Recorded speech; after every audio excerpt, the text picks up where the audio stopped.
इस बीच आगरा से बड़ी खबर सामने आ रही। आगरा में युवक के लाइफ सुसाइड का मामला। पत्नी की बेवफाई और ससुराल वालों से तंग आकर युवक ने उठाई आत्मघाती कदम।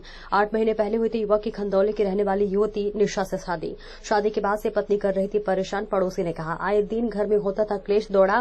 पहले भी पत्नी से युवक गौरव का हुआ था झगड़ा। पत्नी ने युवक का दबा दिया था गला। झगड़े के बाद अपने मायके चली गई थी पत्नी। ससुराल वाले भी युवक को करते थे तंग। मृतक गौरव ने पत्नी के उत्पीड़न की पुलिस से भी की थी शिकायत। थाने में दी थी तहरीर। पड़ोसी का बड़ा बयान। नाम आपका? खुशबू। क्या घटना हुई आपके साथ, किस लिए मिलने आया? जी मैं यहाँ इसलिए आई हूँ क्योंकि 2019 में हम भाई बहनों में आपस में झगड़ा हो रहा था। झगड़े के लिए मैं दीवानी कलेक्ट्री गई। वहाँ मेरी मुलाकात जलालुद्दीन से हुई थी। कौन है जलालुद्दीन? एडवोकेट। मैंने जो भी घर की स्थिति थी सारी उनको बताई। उसने मुझे विश्वास में लिया और ये कहा कि हम तुम्हारी पूरी मदद करेंगे। उसने मेरे को भरोसा दिलाया। ये इसी के चक्कर में जलालुद्दीन का मेरे घर पर आना जाना शुरू हो गया। जी जलालुद्दीन एक दिन घर पर आए। मेरी तबीयत ठीक नहीं थी। उसके लिए उन्होंने इतनी हमदर्दी बताई कि वो मुझे बोले चलो मैं तुम्हें दवाई दिलवा के लेके आता हूँ। मैंने उन्हें मना किया कि इतनी तबीयत खराब नहीं है, लेकिन उसके बाद भी वो मुझे लेके जाते हैं। वो मुझे कलेक्ट्री से पहले कांग्रेस कार्यालय है वहां लेकर जाते हैं। वहां उन्होंने मुझे पिस्तौल दिखाई और मेरे साथ इन्होंने गलत काम किया। और करने के बाद में ये बोलते हैं ये तू किसी को भी मत बोलना, मैं तेरे को जहाँ रहती है वहां तुझे बदनाम कर दूंगा, क्योंकि मैं एक वकील हूँ और मेरी बहुत बड़े बड़े लोगों से पहचान है। ये चीज मैंने किसी को भी अपने घर में नहीं बताई और उसने ये चीज का फायदा उठाकर मेरे घर में कुछ टाइम के बाद में आता है और उसने देखा घर का माहौल ठीक है, फिर उसने वही हरकतें मेरे घर में आकर करना शुरू कर दिया। ये सब उसने मेरे घर में आकर शुरू कर दिया। उसके बाद में हम लोग बहुत परेशान हो गए। हम लोग इतने परेशान हो गए कि हमें समझ में नहीं आ रहा कि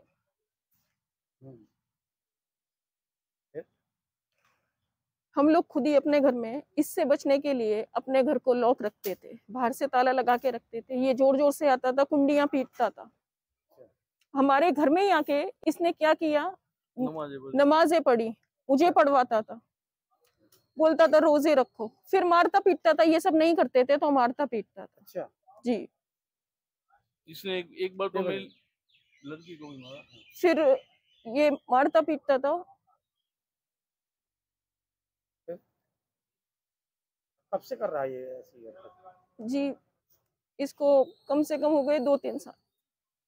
जी जी माँ के मरने गलत काम करता था। बहुत गलत। ये सबसे ज्यादा मेरे पे कब हुआ, जब मेरी माँ खत्म हो गई। माँ खत्म हो जाने के बाद तो इसने पूरे घर में कब्जा जमा लिया, क्योंकि मेरे घर में सिर्फ मैं और मेरी बेटी रहते थे। इसने पूरे घर में इस तरह से रह लिया कि ये मेरे घर में खाना, उठना बैठना, हर चीज इसने वहीं पर ही कर ली। और जब हम इसे थोड़ी देर भी घर पर नहीं मिलते थे तो ये बहुत गुस्सा हो जाता था और कहता था तुम लोग कहाँ गए थे। और इतना हम लोगों को इसने इतना टॉर्चर करके रखा हुआ था कि हम ये चीज किसी को बोल भी नहीं सकते थे। घर पे छोड़ना पड़ा था हमें। मेरी बेटी के एग्जाम थे, उसके लिए मैं यहाँ से अपने पति के पास चली गई। मेरे को होटल में रुकना पड़ा और मैंने अपनी बच्ची के एग्जाम भी 15 दिन तक होटल में रुक के दिए, सिर्फ इस आदमी के डर से। उत्तर प्रदेश जिला आगरा तहसील किरावली गांव सरसा निवासी शिव कुमार चाहरपुत्र प्रेम सिंह ट्रेन में चढ़ते समय पैर फिसलने से निधन हो गया। शव को घर पहुंचने पर कोहराम मच गया, जो फिलहाल कासगंज में तैनात थे। उनका शव रेलवे ट्रैक पर पड़ा मिला। जीआरपी पुलिस ने शव को अपने कब्जे में लेकर और घर वालों को सूचित किया। सूचना मिलते ही परिवारजन अलीगढ़ रेलवे स्टेशन पर पहुंचे। जवान का अंतिम संस्कार पूरे राजकीय सम्मान के साथ पैतृक गांव सरसा में किया गया। मौके पर उप जिलाधिकारी किरावली नीलम तिवारी, एसपी अजनेरा गौरव सिंह, थाना प्रभारी किरावली केवल सिंह तथा समस्त ग्राम वासियों ने नमन आंखों से श्रद्धांजलि अर्पित की। खबर ब्यूरो चीफ आगरा देहात करमबीर सिंह की।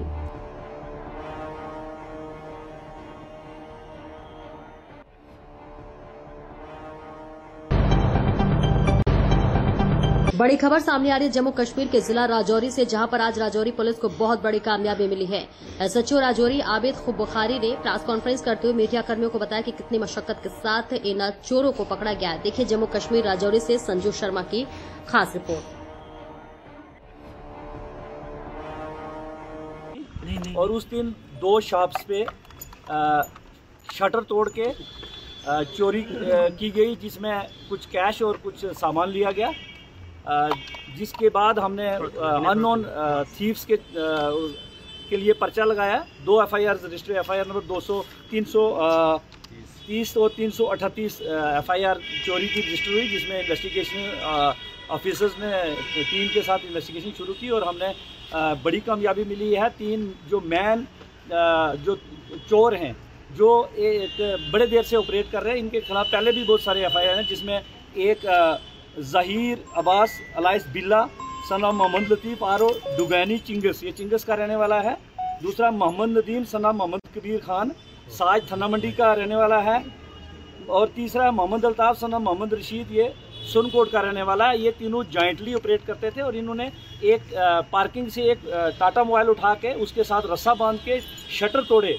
और इनकी मॉडस ऑपरेंडी है कि इस तरह के काम करते हैं। और इलाके में काफ़ी दहशत थी, जिसकी वजह से काफ़ी लोग बड़े परेशान थे। पुलिस, राजौरी पुलिस कमिटेड है कि लोगों की लाइफ और प्रॉपर्टी की सेफ्टी के लिए। और हमारे SSP साहब, DIG साहब ने इसमें पर्सनली सुपरवाइज करके इन चोरों को पकड़ने के बाद इसमें हम इन्वेस्टिगेशन जारी है। इनके खिलाफ पहले भी बहुत सारे केसेस रजिस्टर्ड हैं, जैसे ज़हीर बिल्ले के अगेंस्ट जो है, ज़हीर अब्बास के अगेंस्ट 10 केसेस हैं और मोहम्मद नदीम के खिलाफ भी इक्वली 8 केसेस हैं और जो अल्ताफ़ है इसके खिलाफ 10 केसेस है।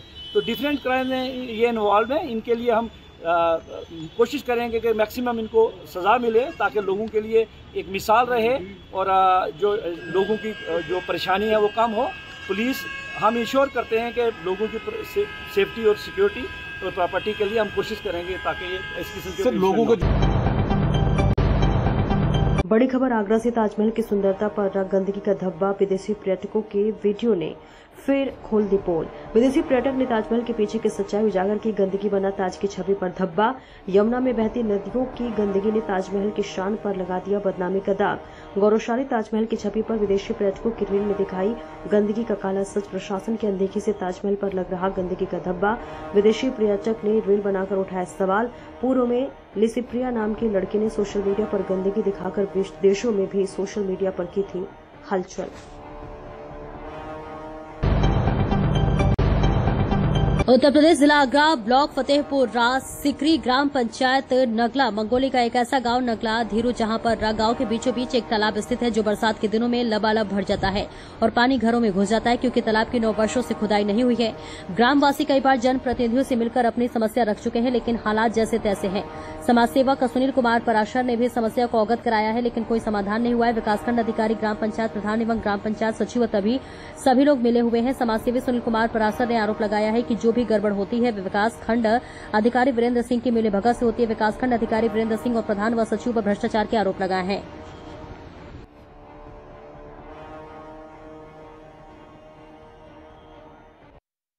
ग्राम पंचायत नगला मंगोली के नगला धीरू में बीचों बीच गांव के एक तालाब है, जिसे 9 वर्ष पूर्व प्रधान श्री किशन सिंह जी ने उसको खुदाई करवाई थी। और हर साल वो जो है बरसात में पानी उसमें भर के और बाहर नलियों में पूरी गलियों में निकल करके और कीचड़ हो जाता है और वो पूरे रास्ते बंद हो जाते हैं। तो उसके लिए या तो पानी को पंप द्वारा फिकवाया जाता है। तो अब ये स्थिति हो गई है कि गलियों में चारों तरफ पानी भरा हुआ है, मकान गिरने तक की स्थिति में आ जाते हैं। लेकिन उसके लिए गांव का एक प्रतिनिधिमंडल जनप्रतिनिधियों से मिला, विकासखंड अधिकारी, उनसे भी बातचीत हुई। खुद मैंने भी उनसे कई बार फ़ोन के द्वारा मिलकर के भी पूरी समस्या को बताया, लेकिन उसका कोई समाधान नहीं हुआ। वो बिल्कुल भी नहीं सुनते हैं। और मेरी ये अंतिम चेतावनी, अगर 3 दिन में इस समस्या का समाधान नहीं हुआ तो मैं कम से कम 100 लोगों के द्वारा एक्स पे और जन सुनवाई पोर्टल पर शिकायत करूँगा, लेकिन पूरे गाँव को इस समस्या से निजात दिला करके ही रहूँगा। खबर आ रही है जम्मू कश्मीर के जिला राजौरी की तहसील सुंदरबनी से, जहां पर आज सिटी एंड टाउन परियोजना के तहत सुंदरबनी के शहर और गांव के लिए जिन सड़कों पर बरसात की वजह से टूटी फूटी सड़कों की मरम्मत के लिए जो धनराशि डिवीजन स्तर पर आवंटित की जाती है, उस राशि को एक ही विधानसभा नौशहरा में आवंटित किए जाने को लेकर भाजपा कालाकोट सुंदरबनी के विधायक ठाकुर रणधीर सिंह ने सुंदरबनी की जनता के साथ मिलकर आज एडीसी सुंदरबनी को लिखित ज्ञापन सौंपा है और उन्होंने प्रदेश की सरकार को चेतावनी देते हुए कहा कि आने वाले 9 जुलाई तक अगर सड़कों के गड्ढों के लिए जो धनराशि इस परियोजना के तहत सुंदरबनी शहर को आवंटित की जानी थी, गांव की सड़कों की मरम्मत की जानी थी, जिसे नौशहरा में वितरित किया गया, अगर उस धनराशि को नहीं लौटाया गया, तमाम जनता के साथ सुंदरबनी के मुख्य चौक पर एक दिन का कड़ा विरोध प्रदर्शन किया जाएगा।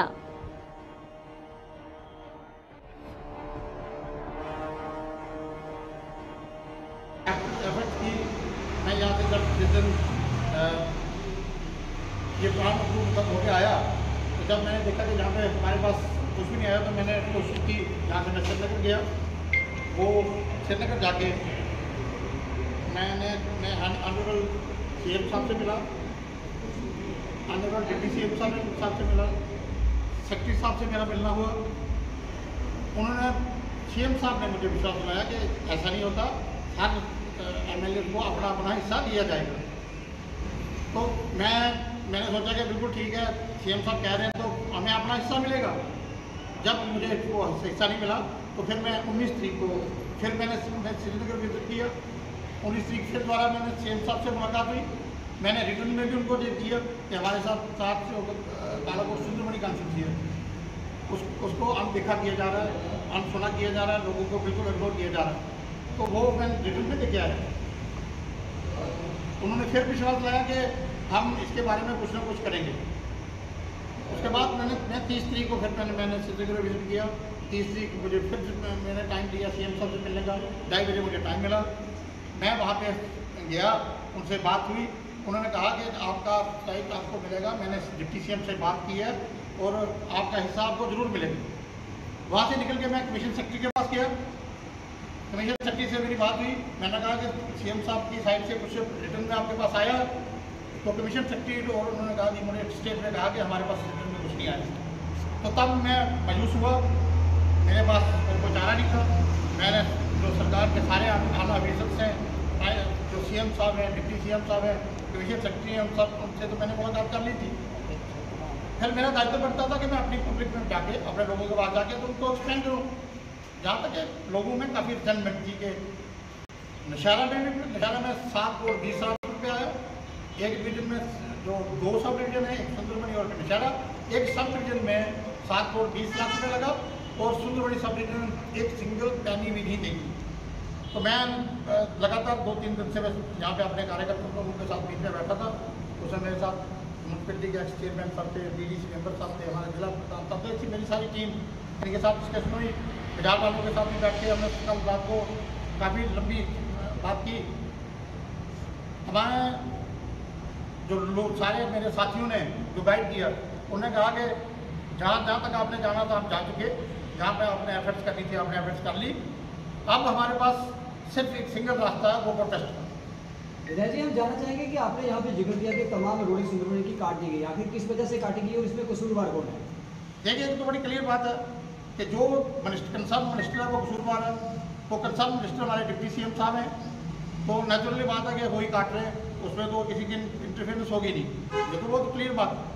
बट जब मैं अपने लोगों से बात करता हूँ तो जिम्मेवार लोग मुझे ठहराते हैं कि आप यहाँ के विधायक हो, आपकी रिस्पॉन्सिबिलिटी है। हम लोग अपोजिशन में बैठे हैं, हमारा रोल जो अपोजिशन का, जो कंसर्न मिनिस्टर हैं, जहाँ सरकार जो लोग चला रहे हैं, जहाँ CM साहब, उनका दायित्व बनता था कि वो सभी MLA को एक बराबर देख के सभी को डिवाइड करके उनका राइट देते। लेकिन मैंने पहली बार ये देखी ऐसी सरकार, जिस सरकार ने सिर्फ एक ही टारगेट लेके बैठी है, जो मुझे समझ आती है।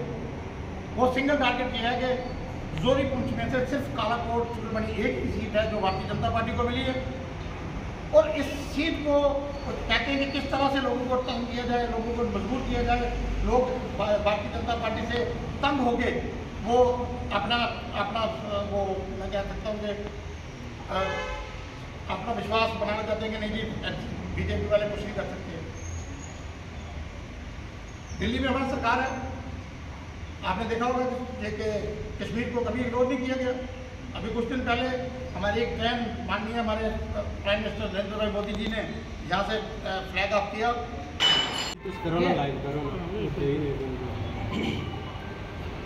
ओके यस सब रेडी? चलो जी गो गो। आज की इस प्रेस वार्ता में यहाँ पर उपस्थित सभी पत्रकार बंधुओं का भाजपा कार्यालय में हार्दिक अभिनंदन और स्वागत है। इसके साथ मैं एक बार ज़रा परिचय करवा दूँ। हमारे बीच में है हमारे विधानसभा सुंदरबनी कालाकोट के विधायक श्रीमान ठाकुर रंजीत सिंह साहब। इनके साथ में हमारे इस ज़िला के ज़िला अध्यक्ष श्रीमान प्रीतम शर्मा जी और हमारे सुंदरबनी म्यूनसिपल कमेटी के चेयरमैन श्रीमान राजेंद्र शर्मा जी और हमारे परम आदरणीय पीडीसी साहब राजेंद्र शर्मा साहब। इसके साथ समस्त यहाँ पर हमारे कार्यकर्ता बंधु उपस्थित हैं और एक छोटा सा शायर कह के मैं इस पत्रकार वार्ता को आगे ट्रांसफ़र करूँगा। कहते हैं मुश्किलों से भाग जाना आसान होता है, मुश्किलों से भाग जाना आसान होता है, हर पहलू ज़िंदगी का इम्तिहान होता है। डरने वालों को मिलता कुछ नहीं ज़िंदगी में, लड़ने वालों के कदमों में जहान होता है, लड़ने वालों के कदमों में जहान होता है। अब मेरा अनुरोध है हमारे माननीय सुंदरबनी म्यूनसिपल कमेटी के चेयरमैन जनाब राजेंद्र साहब, ये थोड़ा सा इस जो आज की प्रेस वार्ता है इस विषय में आपको संक्षेप में इन शॉर्ट में बताएंगे, बाद में विधायक जी पूरी ब्रीफ करेंगे। शुक्रिया पत्रकार बंधुओं का। आज की जो हमारी ये प्रेस वार्ता है, ये आपको पता है जिस तरह जो अभी नई नई हमारी गवर्नमेंट बनी है और जो हमारा डिस्ट्रीब्यूशन हुई है उसमें हमारे साथ सुंदरबनी कालाकोट के साथ बहुत बड़ा धोखा हुआ है। जो हमारे प्लान बनाए हुए थे, जो इन्होंने एमएलए साहब ने वहाँ भेजे थे, जो भी हमारा पैसा मिलना था वो सुंदरबनी कालाकोट को कुछ ना दे के बाकी सब जगह दिया। उस बारे में आज प्रेस कॉन्फ्रेंस हमने यहाँ रखी हुई है। तो ये आगे एमएलए साहब बताएंगे आपको कि ये सारा कितना कितना क्या है।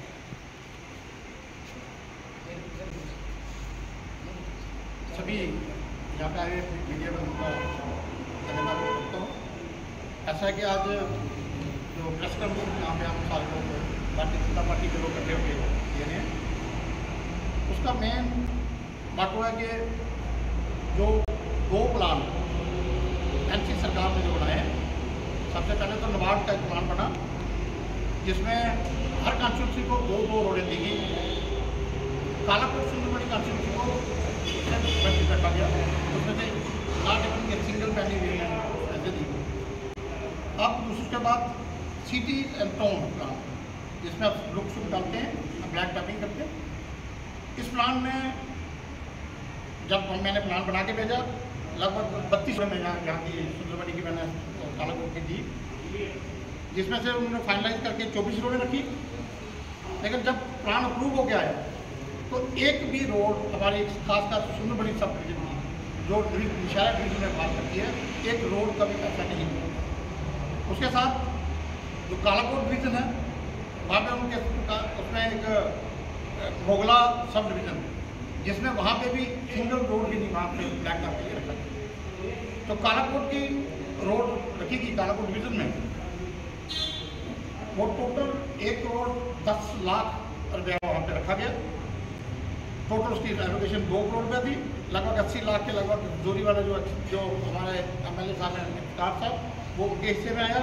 तो लगभग 1 करोड़ 10 लाख जो कालाकोट के हिस्से में आया। तो मेरा ये कहना है कि टोटल अनजस्टिस हम लोगों के साथ हो रहा है।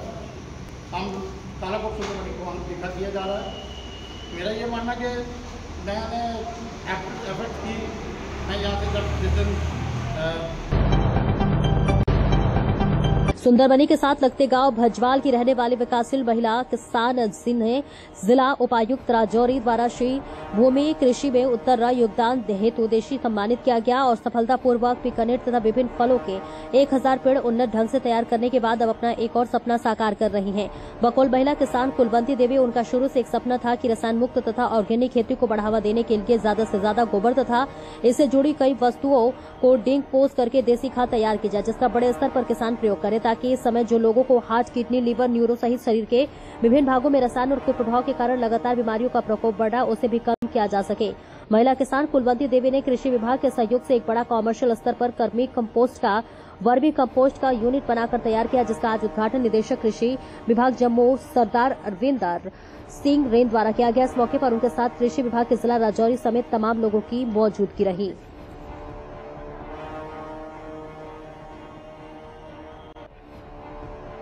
ऑर्गेनिक यूनिट का यहाँ पे प्रोसेसिंग यूनिट का यहाँ पे इनॉग्रेशन किया और इस यूनिट का लाभ कितना यहाँ के किसानों को मिलेगा? देखिए, जो ये इलाका था बजवाल का, यहाँ पे हमने देखा था कि जो फार्म यार्ड मैन्योर है, जिसको हम गोबर कहते हैं, वो काफ़ी मात्रा में उपलब्ध था। तो इसलिए हमने एक निर्णय लिया कि हम यहाँ पे एक कमर्शियल वर्मी कंपोस्ट का एक यूनिट लगाए जाएँ, ताकि वो बड़े पैमाने पर जो भी पास के जो गांव हैं, जो डेयरीज हैं, उनके सारा जो फार्म यार्ड मैन्योर है या गोबर है, वो एक जगह इकट्ठा करके और उसका एक साइंसी तरीके से प्रयोग किया जाए। एक vermi compost, commercial vermi compost का यूनिट लगाकर एक हमारी जैविक खाद बनाई जाए और उस खाद को फिर इस सारे इलाके में बांटा जाए। और जैसे आपने कहा कि आज के दौर में जो हमारे फूड ग्रेन्स है, उसमें इरेशनल जो यूज़ हो रहा है पेस्टिसाइड्स का, फर्टिलाइजर्स का, उसको किसी तरीके से कम करके और जो हमारी पैदावार हम इनऑर्गेनिक के बजाय ऑर्गेनिक ढंग से हम करें।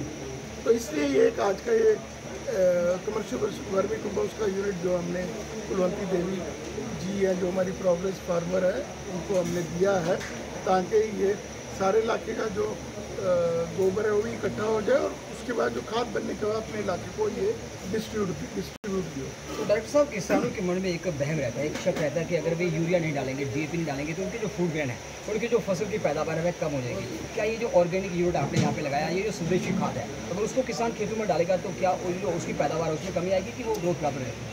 देखिए, पहले तो मैं आपके माध्यम से किसानों को जानकारी देता हूँ कि जो भी हम खाद ज़मीन में डालते हैं, यूरिया वगैरह, वो सिर्फ 30% ही हमारे पौधों को मिलता है। और अभी जो हम जो ये स्टार्ट किया है, ये नहीं है कि बिल्कुल हम रिप्लेस कर देंगे, लेकिन हम उसको कम करने के प्रयास में है, ताकि वो जो पार्ट ऑफ दी जो हम उसकी कमी करेंगे वो हम इधर से पूरी करें। क्योंकि एक बात और मैं आपको बता दूं, जो ऑर्गेनिक खाद है उसमें सिर्फ नाइट्रोजन, फॉस्फोरस और पोटाश के अलावा काफ़ी मात्रा में माइक्रो न्यूट्रिएंट्स भी मिलते हैं पौधे को, और जो हमारी ज़मीन में एक नमी को पकड़ने की शक्ति है वो भी बढ़ जाती है, और ताकि वो जो पौधा है जल्दी करके पानी ना होने की वजह से सूखता भी नहीं है। तो इसके मल्टीपर्पस फ़ायदे हैं।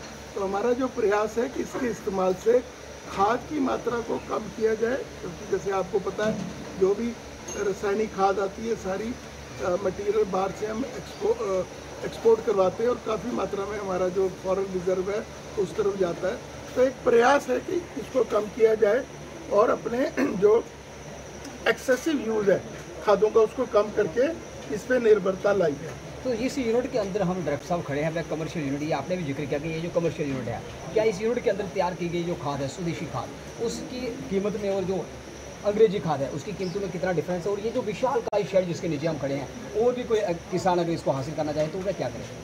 देखिए, पहले तो आप एक बात को समझिए, क्योंकि यहाँ की जो हमने तैयार किया है वर्मी कंपोस्ट, इसको शुरू करने से पहले इसकी हमने टेस्टिंग भी करवाई है, लैब टेस्टिंग, इसमें कितनी मात्रा में नाइट्रोजन, फॉस्फोरस, पोटाश है। तो हमारी जो एग्रीकल्चर यूनिवर्सिटी है चट्टा में, वहाँ से हमने टेस्टिंग कराई है और उसके बड़े अच्छे रिजल्ट्स हैं। और मैंने देखा जो रिज़ल्ट है इन्होंने अपने पैकेट पे छापे लिए। तो अगर हम इसको, तो उसके साथ कंपेरिजन सच कोई नहीं है, क्योंकि अगर हम यूरिया की बात करें उसमें 46% नाइट्रोजन है हालांकि इसमें 40% नहीं होगी, लेकिन इसमें यूरिया, नाइट्रोजन के साथ फॉस्फोरस, पोटाश और जो बाकी बेनिफिट है ज़मीन को जरखेज करने के, वो हमारे लिए बहुत इम्पोर्टेंट है। तो आपके मेरे एक सवाल आपसे ये भी कहता है कि इसकी कीमतें जो है डिफरेंस है, ये आम किसान जो था वह भी इसको एफर्ट कर सकेगा, मैं अपने उस खेत तक, ये उसका ख्वाब है कि उसका खेत भी स्वदेशी तकनीक से उसकी फसल को पैदावार करे ताकि उसका बच्चा लाइलाज बीमारी से बचे, केमिकल उसकी फसल हो। ये इसकी जो कीमत हमारे इलाके में जो मुझे लगता है इन्होंने रखी है बड़ी नॉमिनल है, 8 से 10। खबर आ रही है जम्मू कश्मीर के जिला राजौरी के तहसील सुंदरबनी से 3 माह से बैंक में लेन देन बंद करने से खाता धारक परेशान। प्रदर्शन J&K state cooperative agriculture and rural development bank द्वारा बैंक उपभोक्ताओं के रुपए वापस नहीं करने को लेकर ब्लॉक कांग्रेस कमेटी द्वारा पार्टी कार्यालय में एक बैठक का आयोजन किया गया, जिसकी अध्यक्षता स्वयं पार्टी के सीनियर उपाध्यक्ष व पूर्व MLC रविंद्र शर्मा ने की। इस दौरान खाताधारकों द्वारा उनको उक्त बैंक से पेश आ रही विभिन्न समस्याओं के बारे में उन्हें अवगत करवाया गया। इसके साथ ही बिजली, पानी, सड़क व सुंदरबनी के साथ आए दिन रहे भेदभाव के मामलों में भी उजागर करने के साथ साथ खाताधारकों द्वारा रविंद्र शर्मा की अगुवाई में बैंक के खिलाफ जोरदार प्रदर्शन कर बैंक के खिलाफ जांच की मांग का मुद्दा जोरों शोरों से उठाया गया। बैठक में काफी संख्या में तमाम लोग मौजूद रहे।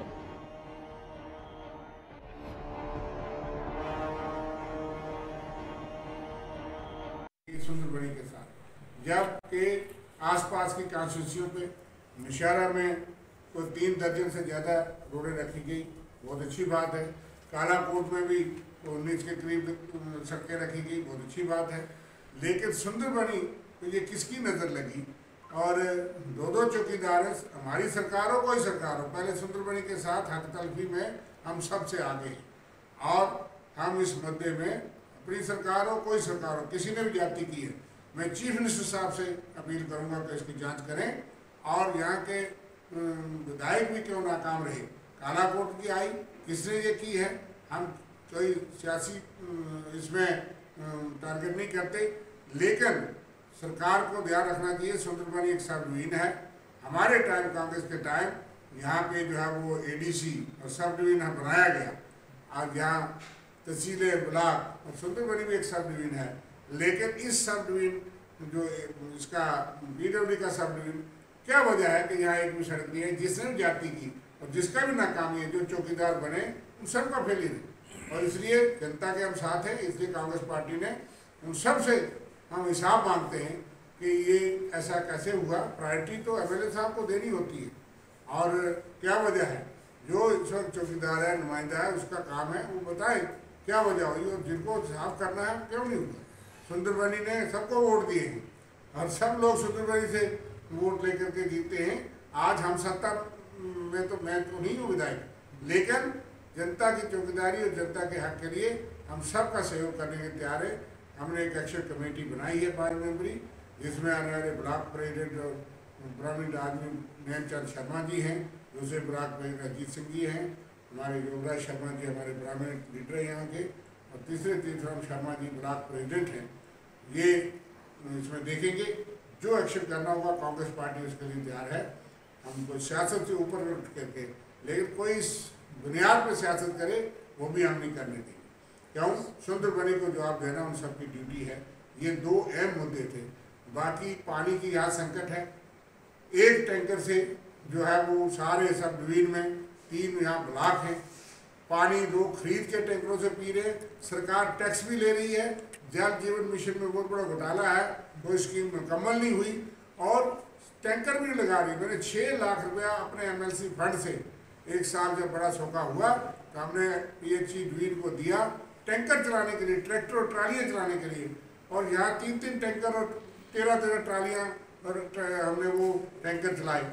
आज एक टैंकर से आप सारे लोग अपने टैंकरों से, जो गरीब आदमी जो है जिसके पास पैसे नहीं भी होते वो मजबूर है टैंकर से पानी खरीदने को, और सरकार टैक्स भी लेती है।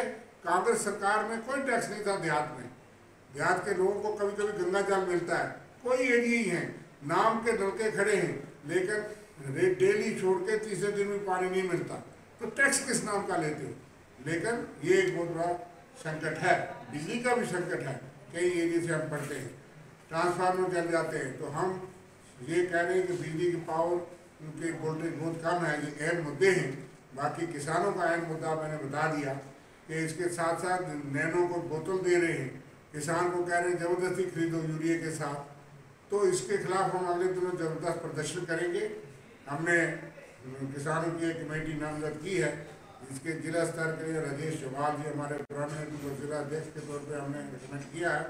यहाँ ओम प्रकाश शर्मा जी वो कोऑपरेटिव में भी रहे, उनके साथ एक कमेटी बनाई है कि ये किसानों, क्योंकि 80% 90% लोग किसान हैं, उनके साथ हम खड़े हैं और इन मुद्दों पे हम सरकार से जवाब मांगते हैं। और बड़ा मुद्दा ये है कि हमारी रियासत हमारा हक, आज हमारी मीटिंग थी और हम जो है रियासत का दर्जा ना वापस देने से लोगों के साथ जाती हो रही है। सरकार कहती है चुनी हुई कि हमारे पास पावर नहीं है, एलजी साहब कहते हैं पुलिस के अलावा मेरे पास कुछ नहीं है। तो ऐसा क्यों रखा है? जब आप नारे लगाते थे कि चुनाव के फौरी बाद हम स्टेटहुड बहाल करेंगे, बीजेपी प्रॉक्सी बटन दबा करके सरकार चलाना चाहती है, ये गलत है। लोगों ने चुनी हुई नुमाइंदा सरकार बनाई है, तो इसलिए 5 अगस्त को भी हम जो है वो जिस दिन स्टेट हमारी छीनी गई, हम यहाँ पे हमारे लोग स्टेट की बहाली के लिए, स्टेट के दर्जे के लिए और उसके लिए प्रदर्शन करेंगे। 370 इनका सियासी मुद्दा था, उसका लाभ या फ़ायदा जो है वो जम्मू वाले देख रहे हैं। क्राइम बढ़ गया, यहाँ पे चोरी चिकारी बढ़ गई और हर किस्म की ज़मीनें महंगी हो गई, यहाँ की ज़मीन बाहर जा रही है, नौकरी बाहर जा रही है और यहाँ के रेत बदली जो है वो चीज़ें जा रही है। जम्मू को ज़्यादा नुकसान है, लेकिन उस मुद्दे के लिए हम बाद में लड़ेंगे कि हम चाहते हैं कि ज़मीन, नौकरी और रिसोर्सेज जो है, नेचुरल स्रोत जो है, वो जम्मू कश्मीर के लोगों का हक होना चाहिए पहला। जैसे हिमाचल में कोई जा नहीं सकता और हिमाचल में आपको परमिशन ही नहीं मिलती, आप रेजिडेंशियल के लिए ले सकते हैं, लेकिन यहाँ के लिए सबको खोल दिया है। और आज बिहार दिवस मना रही है, आज बीजेपी उत्तरांचल दिवस मना रही है कि आप वोटर बनो। जम्मू वाले लोगों का फिक्र नहीं है, उनको हमारे लोगों का, अपने लोगों का फिक्र नहीं है जिनसे वोट लेकर के वो बने। 83,000 तो वोटर बाहर के बन गए, लोग जो सब विधानसभा में कहा गया, लेकिन अब पता नहीं कितने लाख वोटर जो है बन रहे और उनका दिवस करके उनसे अपील करते हैं कि वोट डाला करो। ये बाहर से लोगों से वोट लेकर के एमएलए बनेंगे तो जम्मू के और अपने लोगों की लड़ाई लड़ने में नाकाम है। बीजेपी के 28 विधायक होने के बावजूद जम्मू के साथ भी, इसमें के साथ भी भेदभाव हो रहे हैं, लेकिन वो मुद्दा आगे रहेगा। भारतीय जनता पार्टी द्वारा एक आरोप जो नेशनल कॉन्फ्रेंस के ऊपर लगाए जा रहे हैं कि जो केंद्र सरकार से जो पैसा आ रहा है वो पैसा एटा जनपद के थाना सकरौली क्षेत्र के अंतर्गत गांव 12 समसपुर में उस समय हड़कंप मच गया जब एक 20 वर्षीय युवती का शव खून से लथपथ हालत में उसके घर के कमरे में बेड पर मिला। युवती की कुछ दिन पूर्व ही सगाई हुई थी और जल्द ही विवाह होने वाला था। शव मिलने के बाद परिजनों व ग्रामीणों में सनसनी फैल गई। युवती की मौत संदिग्ध परिस्थितियों में हुई है, जिससे मामले को लेकर निर्मम हत्या की आशंका जताई जा रही है। घटना की जानकारी मिलते ही वरिष्ठ पुलिस अधीक्षक एटा क्षेत्र अधिकारी जनेसर व थाना सकरौली पुलिस बल मौके पर पहुंचा। फॉरेंसिक टीम और डॉग स्क्वाड को भी मौके पर बुलाया गया, जो पूरे घटनास्थल की बारीकी से जांच करा। फिलहाल हत्या के पीछे का कारण स्पष्ट नहीं है। पुलिस विभिन्न बिंदुओं पर मामले की जांच में जुटी है। परिजनों के बयान दर्ज किए जा रहे हैं और संदिग्धों से पूछताछ की जा रही है। घटना पूरे क्षेत्र में चर्चा का विषय बना हुआ है। कप्तान साहब, गांव 12 समसपुर में एक युवती की हत्या वाला मामला है, क्या मामला है? देखिए, आज जो है बीती रात, हमें लगता है रात जो है यहाँ 12 समसपुर गांव है, जहाँ पर कुशवाहा बिरादरी के जो है राजवीर सिंह जी हैं, उनकी बेटी थी जिसका कि मर्डर हुआ है और किसी ने गोली चीज से जो है गर्दन पर वार किया गया, जिससे उसकी मृत्यु हुई और घर के अंदर ये चीज़ हुई है। हम लोग यहाँ पर पूरी पुलिस फोर्स जो है आई हुई है, हमारे dog squad, field unit, SOG, सारी की सारी टीम लगी हुई है। और अभी तक ये भी आया है कि इस लड़की की जो है अभी शादी तय हुई थी, जिसकी गोद भराई भी हो चुकी थी, लेकिन अभी शादी नहीं हुई है। और घटना के हर पहलुओं को देख करके बारीकी से घटनास्थल का निरीक्षण किया जा रहा है और बहुत जल्द ही जल्द जो है घटना का अनावरण किया जाएगा। बाकी जो है विधिक कार्रवाई जो है पुलिस द्वारा की जा रही है। विवादित ढांचा घोषित करने की हिंदू पक्ष की याचिका हुई खारिज। श्री कृष्ण जन्मभूमि मंदिर केस के याचिकाकर्ता दिनेश फलहारी ने कहा कि कुछ लोग अपनी टीआरपी बढ़ाने के लिए गलत एप्लीकेशन लगा देते हैं, जबकि इनको पता है कि सुप्रीम कोर्ट ने आदेश दे रखा है कि जब तक वर्शिप एक्ट पर फैसला नहीं आता तब तक किसी भी प्रकार का निचली अदालत श्री कृष्ण जन्म इंसान से संबंधित जो है आदेश नहीं दे सकते। उन्होंने बताया कि न्यायालय में उन्होंने प्राचीन साक्ष्य जमा कर दिए हैं। पुरानी खतौनी नकल, पुरानी कहेवत की नकल, पानी का बिल, बिजली का बिल, रेलवे का मुआवजा, खसरा खतौनी की नकल।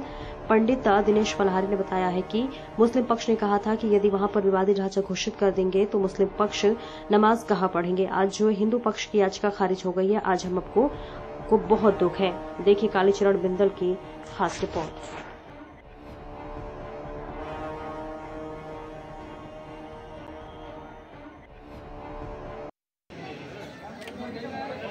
श्री कृष्ण जन्म स्थान से शाही ईदगाह मस्जिद को ढाने वाले केस में आज सुनवाई हुई। हमने श्री कृष्ण जन्म स्थान के जितने भी प्राचीन साक्ष्य थे सब माननीय न्यायालय में जमा कर दिए। खसरा खतौनी नकल, पुरानी केवट की नकल, बिजली का बिल, पानी का बिल, रेलवे का मुआवजा, नगर निगम का असेसमेंट, जितने भी साक्ष्य थे सब न्यायालय में जमा कर दिए। मुस्लिम पक्ष के पास तो एक कागज का टुकड़ा भी नहीं है जिसको वो एक दिखाकर कह सके कि यहाँ मस्जिद बनी थी। माननीय न्यायालय ने मुस्लिम पक्ष के याचिका को सुनते हुए जो हमने मांग की थी कि मस्जिद को विवादित ढांचा घोषित कर दी जाए, माननीय न्यायालय ने उसको स्वीकार कर दिया। मुस्लिम पक्ष ने कहा था कि यदि यहाँ विवादित ढांचा घोषित हो जाएगा तो हम नमाज कहाँ पढ़ेंगे। और सुप्रीम कोर्ट का भी आदेश आ चुका है कि जब तक वर्शिप एक्ट पर फैसला नहीं होगा, जब तक निजी अदालतें कोई आदेश नहीं सुनाएंगी। हो सकता है न्यायालय ने इस आधार पर हमारी याचिका को खारिज कर दिया हो, लेकिन हमारी उम्मीद नहीं टूटी है। औरंगजेब में तलवार के दम पे हमारे हिंदू मंदिर पे कब्जा किया था, तो हम न्यायालय के सहयोग से, कलम की ताकत से ये लड़ाई पुनः जीतेंगे, हमें पूरा विश्वास है। गोवर्धन परिक्रमा आस्था का सैलाब जारी। बता दें कि मथुरा के गोवर्धन में 7 दिन लगातार परिक्रमा जारी रहेगी। दिनांक 4 जुलाई से 11 जुलाई तक निरंतर श्रद्धालु परिक्रमा करेंगे। लाखों की भीड़ परिक्रमा करेगी। गोवर्धन में लगातार मथुरा के जिलाधिकारी सीपी सिंह मथुरा, वरिष्ठ पुलिस अधीक्षक श्लोक कुमार, एसपी देहात और पुलिस प्रशासन सुरक्षा व्यवस्था को लेकर परिक्रमा मार्ग का निरीक्षण कर रहे। श्रद्धालुओं की सुरक्षा व्यवस्था, परिक्रमा को लेकर लगातार सुरक्षा व्यवस्था का जायजा लिया जा रहा है और परिक्रमा मार्ग में लाइट एवं रोशनी से परिक्रमा मार्ग जगमगा रहा है। आज से भक्तों ने साप्ताहिक परिक्रमा गुरु पूर्णिमा को लेकर जारी कर दी गई है, जिसमें हजारों भक्त लोग परिक्रमा करते नजर आए। जिलाधिकारी सीपी सिंह गोवर्धन परिक्रमा मार्ग के निरीक्षण के बाद दी जानकारी।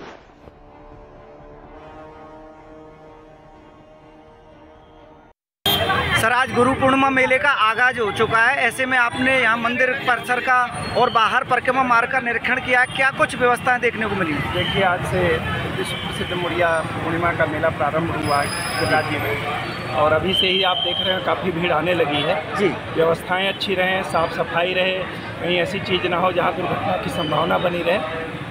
मैंने एसएसपी साहब के साथ मिल करके अपने सभी अधिकारियों के जो ड्यूटी पॉइंट्स है उसको चेक किया है, जहाँ जहाँ छोटी मोटी कमियाँ आ रही हैं उनको दूर करा रहे हैं और मुझे पूरा विश्वास है कि श्री गिरिराज जी भगवान अपने आशीर्वाद से, अपनी कृपा से पूरे मेले को निर्विघ्न और शांतिपूर्वक संपन्न कराएंगे।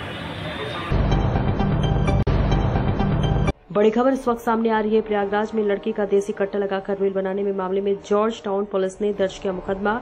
युवती की कई फोटो वीडियो हुई थी वायरल, जिसमें सब कभी पिस्टल तो कभी कट्टा लगाकर बनाई गई थी रील।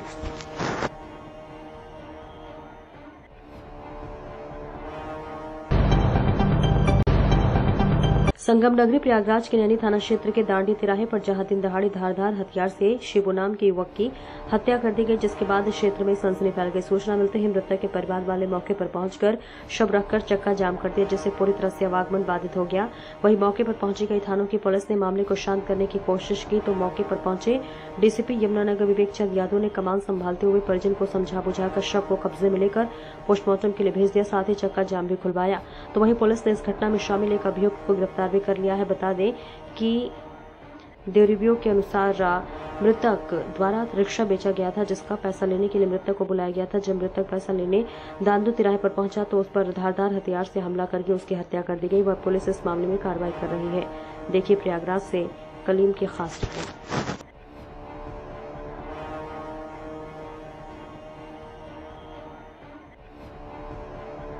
देखिए, आज दिनांक 4 जुलाई 2025 को शाम करीब 4 बजे के आसपास एक सूचना प्राप्त हुई कि थाना नैनी में एग्रीकल्चर के पास डांडी क्षेत्र में एक करीब 32 वर्षीय व्यक्ति सेबू, जो कि मोहब्बतगंज थाना नैनी का ही रहने वाले हैं, इनकी एक धारदार हथियार से चोट कारित करते हुए हत्या कर दी गई है। हत्या कारित करने वाला जो अभियुक्त है उसको हिरासत में लिया जा चुका है। उसको प्रथम दृष्टया उसके हाथ पे ब्लड इत्यादि जो लगे हैं उसकी भी पुष्टि हुई है। इसके साथ साथ जो घटना का मोटिव प्राइमा फेसाई प्रथम दृष्टया प्रकाश में आ रहा है, इसके हिसाब से जो अभियुक्त है उसके पिताजी ने कुछ उधार पैसे लिए थे, जिसको लेकर के मृतक से इसकी कुछ कहासुनी हुई थी, जिसके बाद इसने ये घटना कारित की है। डेड बॉडी को जो है पोस्टमार्टम हेतु भेजा जा चुका है और एफआईआर इसमें परिजनों से तहरीर प्राप्त करके पंजीकृत किया जा रहा है और इसमें जो भी अग्रिम विधिक कार्रवाई है वो सुनिश्चित। और इस बीच बड़ी खबर सामने आ रही है। इमाम हुसैन के चाहने वालों का हुजूम प्रयागराज से कुछ ही दूरी एक गांव असरावे कला से उमड़ पड़ा और हर तरफ आने का हुसैन की सजदाएं फिजाओं में रात भर गूंजती रही। इमामबाड़ा मरहूम मीर अली बख्श असरावे कला सदर प्रयागराज में 8 मुहर्रम की रात्रि को पूरे अब और एहतशाम के साथ ही इमामबाड़े से जुलूस नारायण दास केसरवानी के होते हुए इमाम इमरान अब्बास व कामरान अब्बास के घर से होते हुए पूरे गांव में नौहा व बड़ी संख्या में मातम करते हुए लोग आगे आगे चल रहे थे। 9 मुहर्रम की सुबह इमामबाड़ा मरहूम मीर अली बख्श में वापस आए तो वहीं जुलूस के साथ जुलजनाहा सबीहे ताबूत व आलम भी साथ साथ शामिल रहे। ये ऐतिहासिक 1890 से लगातार उठता आ रहा है। जुलूस की सबसे खास बात यह है कि हिंदू मुस्लिम मिलकर उठाते और हर जाति हर धर्म के लोग इमाम हुसैन अलैहिस्सलाम के जुलूस में बढ़ चढ़ कर हिस्सा लेते हैं। इमरान अब्बास कामरान अब्बास के घर सभी लोग आमो खास के लिए नाश्ते पानी का भी बड़े तौर पर इंतजाम करते हैं। इस मौके पर तमाम लोगों की मौजूदगी रही। देखिए कलीम की खास रिपोर्ट।